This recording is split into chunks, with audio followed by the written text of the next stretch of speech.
আল্লাহ যখন যা করে বান্দার ভালোর জন্য করে। হয়তো প্রথমের দিকে আমরা সেটা বুঝতে পারি না, কিন্তু সময়ের পরিক্রমায় যখন বাস্তবতা নিয়ে সামনে আসে, দিন শেষে আমরা বলতে বাধ্য হই আসলেই ওই দিন ওই ঘটনাটা হওয়াতে ভালোই হয়েছে। আল্লাহ কখনো বান্দার ক্ষতি চাই না।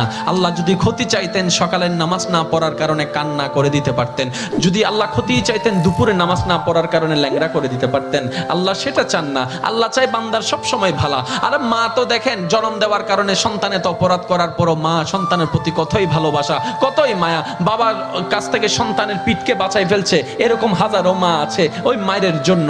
কিন্তু আল্লাহ পাক রব্বুল আলামিন বান্দার উপর কতটুক ভালোবাসে দিয়েছেন সেটা আমরা বান্দারা বুঝতে পারি নাই বলে শয়তানের ফাঁদে বারবার পা দিয়ে আটকাই যাচ্ছি। মনে রাখবেন, মনের মধ্যে কথাটা বসাই ফেলবেন, আল্লাহ যখন যা করে বান্দার ভালোর জন্যই করে। একদিন না একদিন সেই ভালোটা আপনার বিবেকে এবং মনে প্রমাণ হয়ে সামনে চলে আসবে। আমি বুঝাতে চাচ্ছি আমাদের সাথে সবচেয়ে কানেকশন কার বেশি ভালো থাকতে হবে, বান্দা হিসেবে আল্লাহর, উম্মত হিসেবে নবী রাহমাতুল লিল আলামিনের। এখানের ভিতর যে কেউ চাইলে জীবন সাজাই ফেলতে পারবে।